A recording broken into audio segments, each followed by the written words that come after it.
예, 안녕하세요. 예, 지장경 강의 시간입니다. 자, 복습 삼아서 98쪽부터 한번 읽어볼게요. 그때 지장보살 마하살이 부처님께 아뢰었다.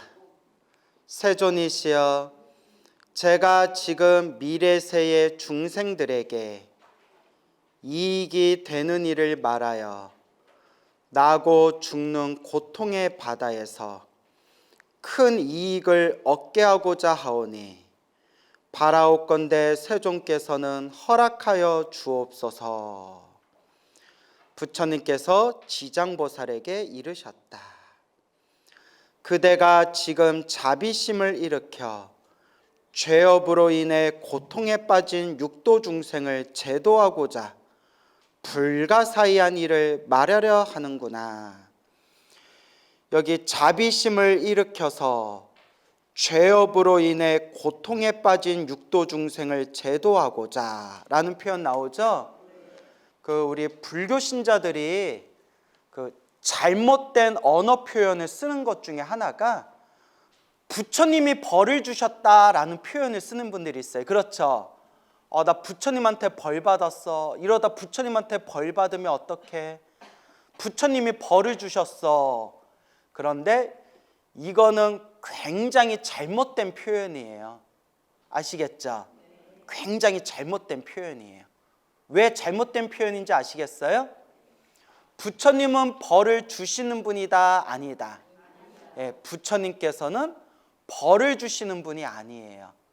여기서 나오지만 부처님께서는 자비심으로 죄업을 지어서 지옥에 떨어진 중생들조차도 구제해 주시는 분이지, 부처님은 무엇을 주시는 분이 아니다? 예, 벌을 주시는 분이 아니다. 알겠습니까? 예, 그래서 이런 부분도 여러분들이 마음에 잘 되새기고 고민해 보셔야 돼요. 부처님이 나 부처님한테 벌 받았어. 부처님이 벌을 주셨나 봐. 이런 표현은 옳은 표현이다, 그릇된 표현이다? 그릇된 표현이에요. 부처님은 벌을 주신다, 안 주신다? 절대 안 주세요. 부처님이 누군가에게 벌을 줬다면 그건 부처님이 아니에요. 부처님은 어떻게든 중생을 제도하려 하는 분인데, 그러면 벌을 주는 존재는 누굴까요? 내 업보, 또 신장 이러시네. 맞아요. 신장님은 신들이니까 벌을 줄 수도 있겠지만, 불교에서 말하는 벌을 받고 안 받고의 근원적인 존재는 내가 지은 업이에요. 내가 지은 업보 따라서 좋은 일도 생기고 나쁜 일도 생기는 거지, 부처님이 절대 벌을 주시는 게 아니다. 알겠죠? 예, 그래서 결국은 누가 지은 업의 세계다? 내가 지은 업의 세계. 다 내 업대로 사는 거다. 이렇게 이해하시면 되겠습니다. 알겠죠? 그대가 지금 자비심을 일으켜 죄업으로 인해 고통에 빠진 육도 중생을 제도하고자 불가사의한 일을 말하려 하는구나. 지금이 바로 그때이니라. 마땅히 속히 말하여라. 나는 곧 열반에 들 것이니 그대가 원을 다 이루게 되면 나 또한 현재와 미래의 모든 중생들에 대한 근심을 놓게 되리라. 부처님께서 열반에 드시고 미래 세상 미륵 부처님이 오실 때까지 이 부처님이 없는 시대에 중생들을 제도하는 역할을 담당하시는 분이 어느 보살님이시다? 지장보살님이시다. 이 이야기를 앞에서 여러 번 얘기했죠. 세존이시여, 과거 한량없는 아승직업 전에, 한량없는 아승직업 전, 헤아릴 수 없는 수많은 과거에 라는 뜻이에요. 과거에 한량없는 아승직업 전에 부처님께서 세상에 출현하셨으니, 누가 세상에서 출현하셨어요? 부처님. 그 부처님의 명호는, 이름은 무변신열애이셨나이다. 무변은 끝이 없다라는 뜻이에요. 무변, 끝이 없다. 신은 무슨 신이에요? 몸신, 그러니까 어떤 몸? 끝없는 몸. 끝없는 몸을 갖추신 부처님을 무변신열애, 무변신열애이셨나이다. 끝없는 몸을 갖추셨다. 만일 선남자 선여인이 이 부처님의 명호를 듣고, 이 부처님의 명호 무슨 열애? 무변신열애.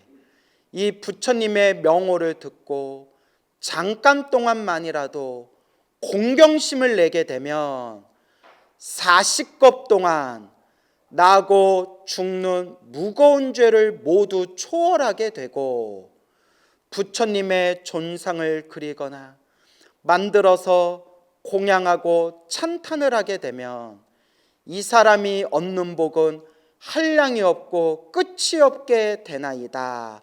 어느 부처님께 공경심을 내게 되면? 무변신열애. 그러니까 따라해 보세요. 나무 무변신열애, 나무 무변신열애, 나무 무변신열애. 무변신열애께 귀의합니다. 여러분 지금 무변신열애께 공경심을 내었죠? 자, 지금 40겁 동안 나고 죽는 무거운 죄를 모두 초월했대요. 와, 대박. 그러니까 이제 더 공부할 필요 있어요, 없어요? 있어요? 안 속네. 없어요 하면 내가 또 뭐라 그러려고 그랬는데. 예, 그래서 잠깐 동안만이라도 무변신열애에 대해서 공경심을 내게 되면 40겁 동안 나고 죽는 무거운 죄를 모두 초월하게 된다. 그러니까 나무 아미타불을 부르건, 나무 서가모니불을 부르건, 나무 약사열애불을 부르건, 관세음보살을 부르건, 지장보살을 부르건, 진실한 마음으로 잠깐 동안만이라도 공경하는 마음으로 염불을 하게 되면, 그 이름을 부르게 되면 우리의 업장을 소멸할 수 있고 큰 공덕을 얻을 수가 있대요. 그래서 제가 늘 들으는 얘기가, 노는 입에 뭐 해라? 염불해라. 노는 입에 자꾸 염불해라. 자나깨나 뭐 해라? 염불해라. 여러분 행복해지고 싶죠? 업장을 소멸해야 돼요. 여러분이 행복해질 수 없는 원인이 업보 때문에 그렇대요. 근데 그 업보도 누가 지은 거예요? 내가 지었어요. 그 누가 닦아야 돼요? 내가 닦아야 돼. 와, 간단하다, 그죠? 안 간단하구나. 닦는 게 내가 내 스스로 닦는다는 걸 아는데 잘 닦여야 안 닦여요? 그렇죠. 잘 닦이면 우리 벌써 뭐가 됐다 그랬어요? 우리 벌써 부처님 됐다. 근데 잘 닦여야 안 닦여요? 그러니까 자꾸 닦는 수밖에 없어요.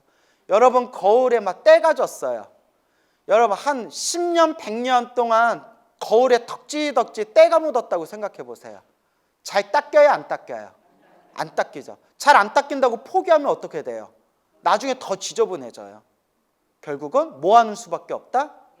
그렇죠. 그냥 계속 그냥 허 하고 입김 불면서 계속 닦는 수밖에 없어요. 계속 그냥 닦다 보니까 나중에 거울에서 뭐가 나요? 환한 광명이 나오는 거예요. 그러니까 그냥 닦는 수밖에 없다. 알겠죠? 네, 항상 문제는 잘 닦인다 안 닦인다. 네, 그렇죠. 잘 안 닦여도 뭐 하는 수밖에 없다? 그냥 닦을 수밖에 없다. 그러니까 계속 도도를 피해요. 뭐 할 수밖에 없다? 닦을 수밖에 없다. 잘 닦인다 안 닦인다? 안 닦인다. 잘 안 닦이니까 뭐 해야 된다? 닦을 수밖에 없다. 근데 또 잘 닦인다 안 닦인다? 안 닦인다. 그러니까 계속 도돌이 표네요. 하지만 결론은 뭐 할 수밖에 없다? 그래, 결국은 닦을 수밖에 없구나. 그래서 우리에게는 희망이 있다고 했죠? 내가 뭔 얘기를 했다고 왜 그러세요? 내가 뭔 얘기하려고? 왜? 내가 뭔 얘기하려고 네 그랬어요? 네? 무조건 그냥 생각도 안 하고 네 그래요? 서가모니 부처님도 원래 우리하고는 똑같은 뭐였다? 중생, 범부중생이었대. 우리하고 똑같은 탐욕과 성냄과 어리석음이 가득한 우리와 똑같은 중생이었대요. 그래서 서가모니 부처님 머나먼 과거 전생 얘기를 들어보면 서가모니 부처님이 우리와 똑같은 중생이었을 때 돈에 눈이 멀어서 살인하는 내용도 나와요. 돈에 눈이 멀어서 살인을 하고 그 살인한 시체를 몰래 땅에다 묻어서 그 시체를 숨긴 이야기도 나와요. 그렇게 흉악했던 존재가 참회하고 반성하고 뉘우치고 닦고 닦아서 결국엔 뭐가 되셨어요? 저렇게 위대한 부처님이 되셨다. 그러니까 우리도 희망이 있는 거예요. 우리도 희망이 있는 거예요. 절에 가서 막 싸우고 갑질하고 욕하고 삿대질하는 그런 못된 신도들을 봐도 저 신도들도 지금은 닦고 있는 과정일 뿐이지, 저 절에서 온갖 말썽을 일으키는 저 신도도 불자도 미래 세상에는 무엇이 되실 분이다? 부처님이 되실 분이다. 그게 법화경 법화사상이에요. 아무리 업이 두꺼운 중생도 부처님과 인연을 맺은 순간 깨달음의 인연이 심어졌다. 얼마나 멋져요. 근데 머리로는 아는데, 머리로는 저분이 미래 세상에 부처님이 된다는 걸 머리로는 아는데 실제로 두 눈으로 보면 속이 다 뒤집혀요.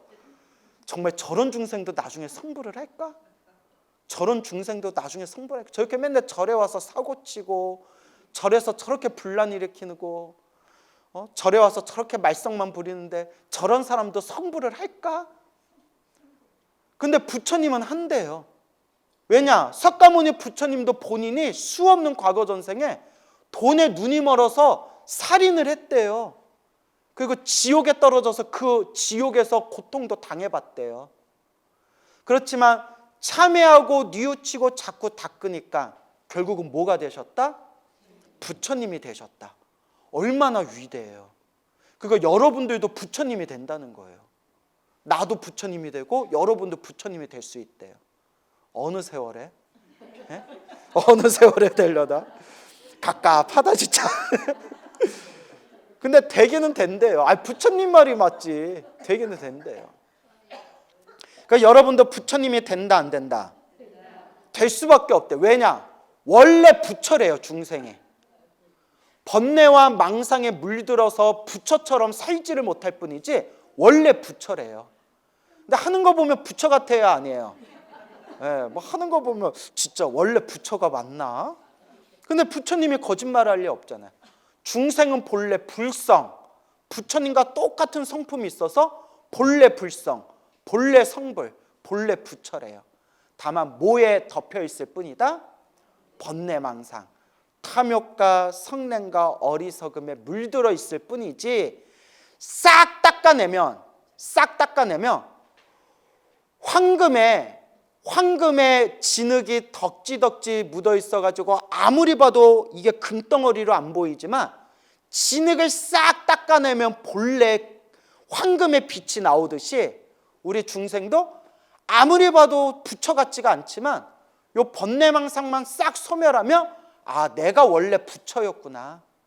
부처와 중생이 둘이 아니었구나. 이걸 딱 깨닫게 된대요.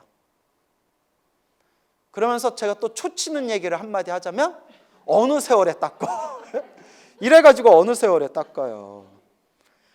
그러거나 말거나 우리는 본래 무엇이다? 부처님이래요.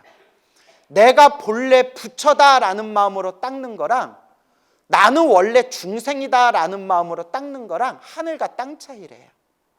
그래서 원래 우리는 부처다.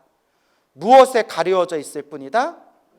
번뇌왕상이 그냥 가리워져 있을 뿐이지 본래 부처다라는 내용이 나와요. 그래서 자꾸 닦는 수밖에 없어요. 알겠죠? 부처님의 존상을 그리거나 만들어서 공양하고 찬탄을 하게 되면 이 사람이 얻는 복은 한량이 없고 끝이 없게 되나이다. 그래서 지장경에도 나오고 수많은 대승경전에 나오지만 불보살님의 거룩한 모습을 그리는 게 엄청나게 복을 많이 짓는 거래요. 근데 욕심으로 그리면 안 되고 아싸 나 이거 잘 그려서 이거 비싼 값에 팔아야지 이러면 이제 공덕이 좀 떨어지고 정말 그냥 불심의 마음으로 부처님의 그 거룩한 모습을 정성스럽게 내가 그린다는 마음으로 그 그리는 동안만큼은 마음을 집중해서 불보살님의 거룩한 모습을 하나하나 내 마음을 집중해서 그려나가는 거잖아요. 내 마음짜리 엄청난 공덕이 쌓인다는 거예요.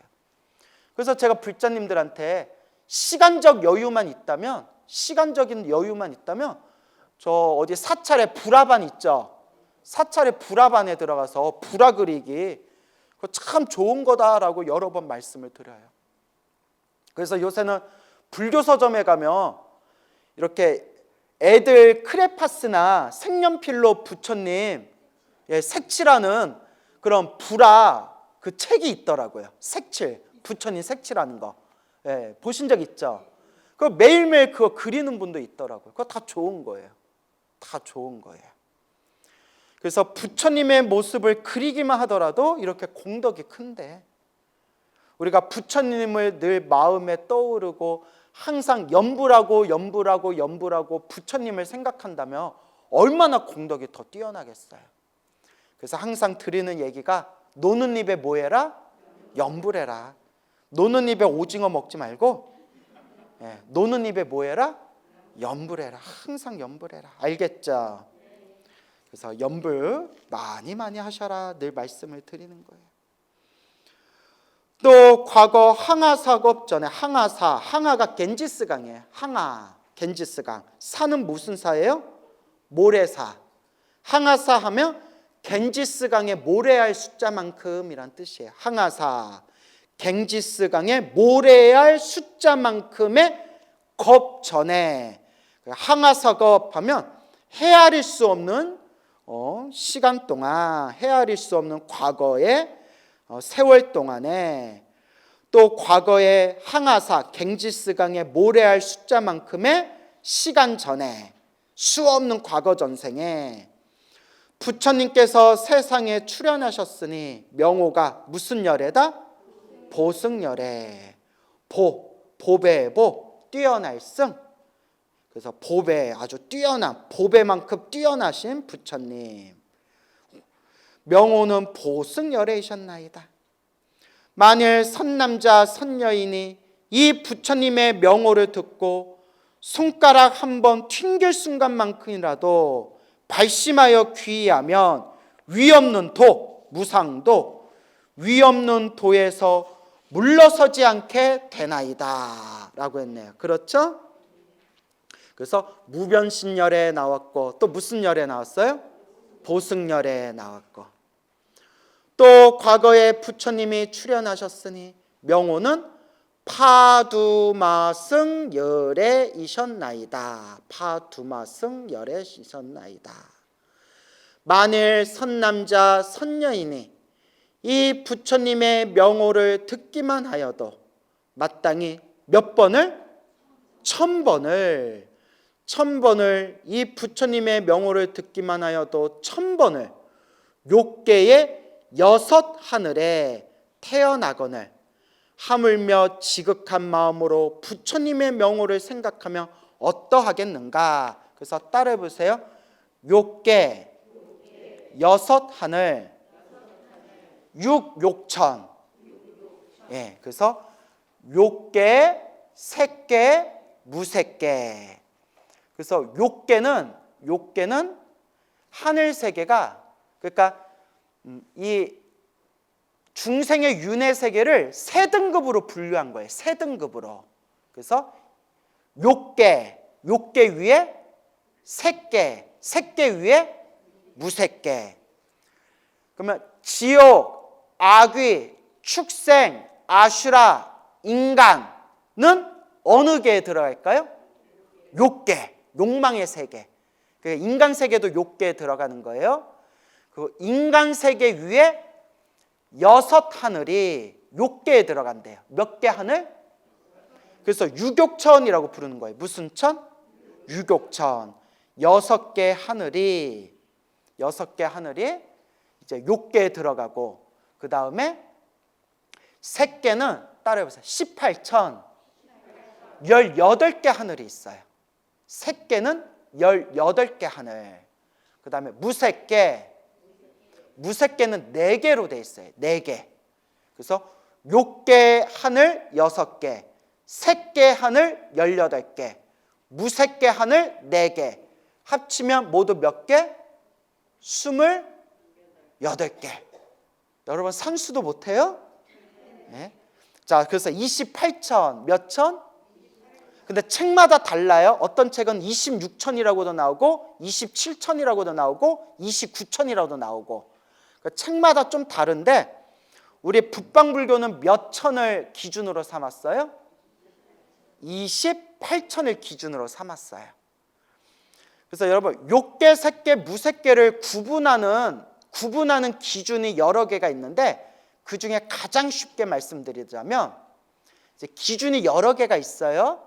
그 중에 이제 쉽게 얘기하자면 욕계는 그러니까 기준이 있을 거 아니에요. 욕계의 기준, 색계의 기준, 무색계의 기준. 욕계는 남자와 여자, 남성과 여성이 있어요. 남성과 여성이 있으면 남성과 여성이 있는 세계는 욕계예요. 알겠죠? 그리고 남성과 여성이 있다는 것은 뭐가 있다는 거예요? 남녀관계가 있다는 거예요. 남녀관계가 있으면 욕계예요. 또 남성과 여성이 있고 남녀관계가 있고 그리고 무언가 씹어먹는 세계는 욕계예요. 구분이 되세요? 그러면 색계로 올라가면 욕계는 뭐가 있다고 했어요? 남성과 여성이 있고 색계로 올라가면 남녀라는 구분이 없대요. 남성도 없고 여성도 없대요. 그리고 몸뚱아리가 빛으로 이루어져 있대요. 뭘로 이루어져 있다? 빛. 그 먹는 것도 빛을 먹고 산대요. 에너지를 먹고 산대요.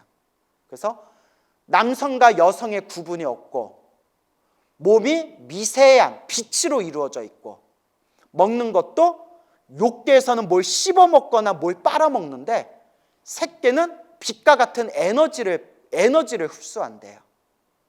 그러면 그런 세계는 무슨 계로 분류한다? 색계로 분류하는 거예요. 여러분 절에 30년 50년 절에 다녀도 욕계, 색계, 무색계를 구분 못하는 분들이 있어요. 그죠? 그게 이렇게 오늘 확실히 하나 배워두는 거예요. 무색계에 가면 당연히 남성, 여성이랑 구분도 없고요. 몸이 빛으로도 되어 있지 않고요. 빛도 없고요. 뭘 먹는다라는 그런 개념도 없어요. 무색계는 뭐냐? 순수한 정신만 있대요. 뭐만 있어요? 순수 정신만 있대요. 그래서 이게 욕계, 색계, 무색계를 구분하는 여러 방법 중에 대표적인 거예요. 남성과 여성이 있고 남녀관계가 있고 무언가를 먹는다라는 개념이 있으면 그 세계를 뭘로 치고? 욕계로 치고 남성, 여성의 구분이 없고 몸이 빛으로 이루어져 있고 빛과 같은 에너지를 빨아서 에너지를 흡수해서 살아가는 존재들은 무슨 계라 부르고? 색계라 부르고 그리고 빛이라는 것도 없고 그냥 말로써 표현할 수 없는 순수한 정신, 순수 정신으로만 존재하는 세계를 뭐라고 부른다? 무색계라고 부르는 거예요. 이제 구분이 되시죠? 그 한 달 후에 또 다 잊어먹을 거죠? 아니에요? 자, 이거 예전에 다 설명드렸던 거예요. 기억나세요? 안 나세요? 나요? 한 명 나네. 예? 자, 그런데 외도, 인도에서 요가를 수행하거나 무슨 단전호회를 수행하거나 불교가 아닌 외도의 수행을 하는 명상 수행자들은 무색계 순수 정신으로 살아가는 세계를 깨달음의 세계라고 착각한대요. 그리고 우리가 불교 공부를 안 하면 착각하게 되는 거예요. 순수 정신만 있는 세계를 깨달음의 세계다라고 착각해 버린다는 거예요. 무슨 공부를 안 하면? 불교 공부를 안 하면. 근데 실제로 제가 막 불자님들하고 대화하다 보면 불교 공부를 열심히 안 하신 그런 불교 신자들 중에서 깨달음하면 깨달음을 얻은 사람이 죽으면 순수 정신으로 살아간다라고 그런 식으로 생각하는 분들이 실제로 있더라고요. 부처님은 절대 그게 아니라고 했어요.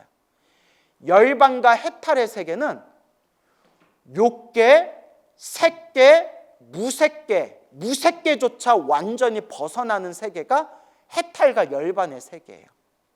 그러면 스님, 열반의 세계는 구체적으로 어떤 세계입니까? 라고 하면 부처님조차도 설명할 수 없다라고 했어요. 인간의 인식을 벗어나 있는데 인간의 인식을 벗어난 세계를 인간의 인식으로 어떻게 설명하겠냐.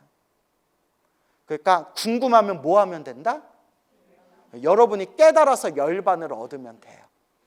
여러분 나중에 깨달아서 열반을 얻으면 나한테 설명 좀 해주세요. 알겠죠? 나도 겁나 궁금해서 팔만대장경을 찾아봤는데 열반의 세계는 인간의 언어 문자로 설명할 수 있다 없다? 없다. 그래서 욕계, 색계, 무색계. 근데 욕계의 6하늘. 그래서 뭐 사천왕천, 그 다음에 도리천, 우리가 33천이라고 부르는 도리천, 그 다음에 뭐 화락천, 그 다음에 도솔천, 그 다음에 야마천, 그 다음에 타와자재천. 이렇게 6개의 하늘 세계가 있는데, 근데 여러분 이런 거 굳이 안 외워도 돼요. 그냥 딱 어디 찾으면 나와요? 인터넷 치면 쫙 나와요. 28개의 하늘 세계가 다 쫙 나와요. 그래서 이렇게 6개의 하늘 세계를 몇 번을 태어난다? 1000번을 욕계의 6하늘에 태어나거늘 몇 번을 태어나요? 1000번을 태어난대요. 6개의 하늘에 1000번이나 태어나서 온갖 즐거움을 누른대요. 하물며 지극한 마음으로 부처님의 명호를 생각하면 어떠하겠나이까. 그러니까 앞에 무변신열애, 그 다음에 보승열애, 그 다음에 파두마승열애. 또 과거의 말로 다할 수 없는 오랜 겁전에 부처님이 세상에 출현하셨으니 명호는 무슨 열애? 사자후 열애이시다. 만일 선남자 선여인이 이 부처님의 명호를 듣고 사자후 열애라는 부처님의 명호를 듣고 일념으로 귀의하면, 한 생각 일념으로 귀의하면 한량없는 모든 부처님을 만나 마정수기를 받게 되나이다. 자, 마정. 부처님이 손으로 내 정수리를 어루만져 주는 걸 마정이라고 해요. 정수리를 만져주는 걸 뭐라고 한다? 마정. 알겠죠? 수기는 예언하는 걸 수기라고 해요. 뭐 하는 거? 예언. 근데 어떤 예언을 하시느냐? 그대는 미래 세상에 무슨 부처라고 불리게 될 것이다.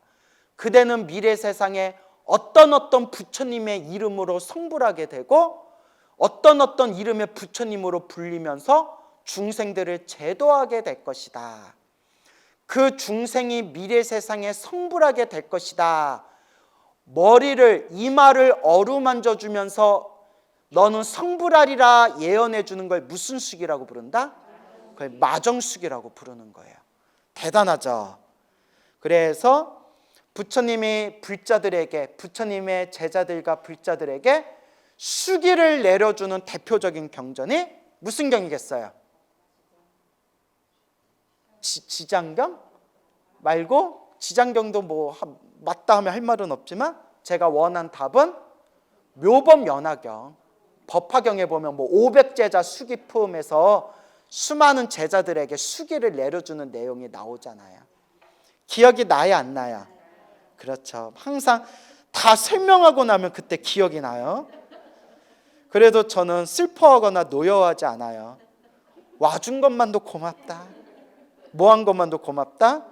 그래, 와준 것만도 고맙다. 그런 생각이 들어요. 알겠죠? 그래요. 그래서 뭐 이런 거 기억 못해도 된다 안 된다? 그래서 또 된다니까 기분이 싸르르해지네요. 예, 그래요. 근데 기억을 못해도 되긴 되는데 그래도 기억을 해주시면 더 감사하고, 중요한 게 기억을 못해도 듣는 것만으로도 공덕이 쌓인대요. 그거 참 대단하죠? 나는 아무리 설명하고 아무리 설명해도 기억을 못하는 불자님들을 보면 화딱지가 나는데 부처님이 경전에서 뭐라고 하셨냐면, 이거 부처님 말씀이에요. 기억을 못해도 뭐 한 것만으로도 공덕이 쌓인다? 귓가를 스친 것만으로도 공덕이 쌓인대요. 그러니까 여러분, 제가 아무리 강의하고 아무리 가르쳐줘도 기억 못해도, 하나도 기억 못해도 공덕이 쌓인다 안 쌓인다? 쌓여요. 쌓인대요. 그럼 이제 누구 속만 뒤집어지는 거예요? 내 속만 뒤집어지는 거예요.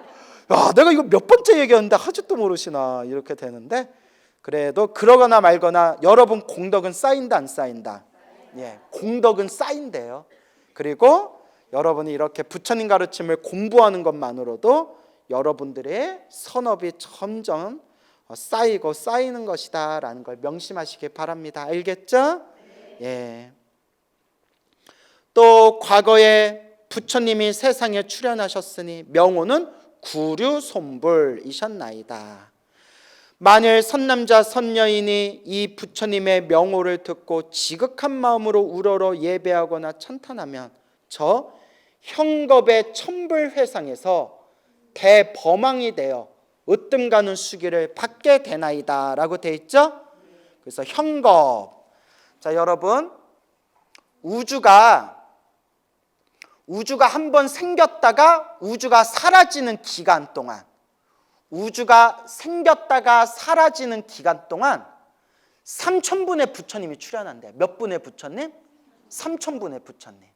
그래서 우주가 생겼다가 우주가 사라지는 동안 3,000분의 부처님이 출현하시는데, 그래서 과거에 1,000분의 부처님이 출현하시고, 현재에 1,000분의 부처님이 출현하시고, 미래에 1,000분의 부처님이 출현하시고, 3,000분의 부처님이 출현하시면 이제 그 우주가 사라진대요. 또 새로운 우주가 생기면 그 새로운 우주가 생겨서 그 새로운 우주가 사라질 동안 또 몇 분의 부처님이 출현하세요? 3,000분의 부처님이 출현하시는데, 과거에 1,000분, 현재에 1,000분, 미래에 1,000분의 부처님이 출현하신대요. 그러니까 책마다 내용이 다른데, 여러분 뭐든지 불교 공부할 때는 책마다 내용이 좀 달라요. 하지만 보통 이렇게 설명을 해요. 하나의 우주 동안 1,000분의 부처님이 출현하고, 과거, 현재, 미래로 분류했을 경우 과거의 1,000분의 부처님, 현재의 1,000분의 부처님, 미래의 1,000분의 부처님, 3,000분의 부처님이 출현한다. 여기까지 이해 가시죠? 그래서 과거에 출현한 1,000분의 부처님을 따라 보세요. 장엄겁이라고 불러요. 예, 과거를 장엄겁이라고 불러요. 이건 암기하셔야 돼요. 미래에 오시는 부처님 1,000분을, 그 시대를 따라했어요. 미래겁이라고. 이건 어렵지 않죠. 그러니까 과거는 무슨 겁? 장엄겁. 미래는 미래겁. 그러면 현재는 무슨 겁이라고 부를까요? 그렇죠. 형겁이라고 불러요. 알겠죠? 그래서 형겁의 천불회상이면, 장엄겁에는 몇 분의 부처님이 출현하시고 1,000분의 부처님이 출현하시고, 미래겁에는 1,000분의 부처님이 출현하시고, 형겁에도 1,000분의 부처님이 출현하는, 현재의 1,000분의 부처님이 출현하는 회상에서, 세상에서 대범왕, 따로 해서 브라만. 그래서 아까 여러분 욕계, 색계, 무색계라고 설명드렸죠? 색계의 신을 브라만 신이라고 불러요. 색계, 아까 욕계, 색계, 무색계 설명드렸죠? 색계에 출현하는 하늘신을 무슨 신이라고 부른다? 브라만. 그 브라만을 범천이라고 불러요. 뭐라 부른다? 범천. 그 범천들의 또 왕을 뭐라고 부를까요? 대범천. 범천들의 왕을 대범천. 대범천의 다른 말로 뭐라고 불러요? 대범왕. 자, 이제 머릿속에 정리되셨어요? 하늘 세 개가 욕계 하늘, 색계 하늘, 무색계 하늘이 있는데, 욕계보다 높은 색계, 색계에 다스리는 신을 무슨 천이라고 부르고? 범천, 범왕, 브라만이라고 부르고, 그 브라만들의 왕을 뭐라고 부른다? 대범천, 대범왕이라고 부른다. 그러면 여러분, 제석천이라고 들어봤죠? 제석천은 어느 색의 신일까요? 그러니까 도리천은 욕계, 색계, 무색계 중에 어디에 들어가요? 그렇죠, 욕계. 또 뜬금없이 색계 이러면 난 또 가슴이 쓰라리는 거예요. 제석천, 인드라신, 샤카천왕 다 같은 존재래요. 인드라신, 힌두교 신화에 나오는 인드라. 그래서 제석천은 욕계 두 번째 하늘, 도리천의 신이에요. 여러 번 설명 들었죠? 그 불자님들 중에서도 또 헷갈리는 분들인데 도리천하고 도솔천이 달라요. 알겠죠? 예, 그런 것들은 인터넷 치면 다 나와요. 어디 치면 다 나온다? 인터넷 치면 나온다. 그러니까 여러분, 제가 팔만대장경 공부하면서 이제 책도 그만 봐야 될 것 같아요. 이제 눈이 침침해요. 너무 슬퍼요. 광우 슬프다. 막 이제 책을 보는데 막 눈이 침침하고, 여러분 이제 우리 어르신들 앞에서 이런 얘기해서 미안한데 기억력이 옛날 같지가 않아요. 진짜. 여러분들 너무 심한 것 같고 아니 진짜 저 진짜 어른들이 깜짝 놀랄 정도로 총명하다는 얘기를 많이 들었거든요. 어른들이 깜짝 놀랄 정도로 어쩜 이렇게 총명하냐, 어쩜 이렇게 기억력도 좋냐 해서 한때 막 우쭐대던 때가 있었거든요. 옛날 같지가 않아요. 뭐였지? 용어가 떠오르지가 않아요. 이게 생로병사의 무상함인가 봐요. 그래서 마지막에는 어른들, 책을 많이 보시던 어른들도 마지막엔 결국 나무아미타불로 돌아간대요. 예, 하여튼 근데 여러분들 또 이 얘기 듣고 아유 광우스님도 그런데 우리가 오죽하겠어 또 이러면 안 돼요. 근데 팔만대장경을 보면 너무너무나 어렵고 너무너무나 복잡한 내용들이 있어요. 막말로 이게 무슨 말인지 도저히 이해조차 되지 않는 내용들이 있는데, 와 진짜 옛날 스님들은 아예 이게 무슨 뜻인지조차 이해 못하고 덮어버리던 그런 책의 내용들을 이제 못 찾으면 다 나와요? 인터넷 치면 다 나와요. 인터넷에 치고 이제는 세계 불교학이 오픈되어 있잖아요.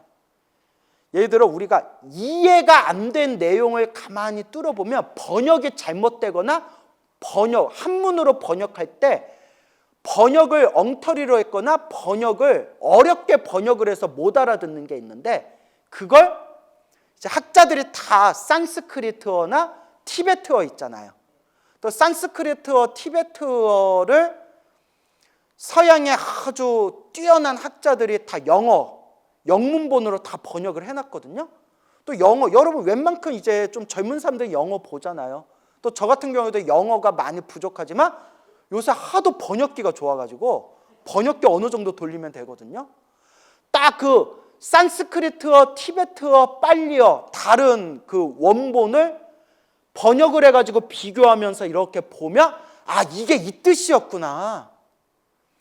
옛날 한문으로 공부하시던 분들이 죽었다 깨나도 뭔 뜻인지 이해가 안 되던 내용들을 산스크리트어, 티베트어하고 비교 분석하면 이게 이 뜻이었구나 하고 정말 천지가 개벽했어요.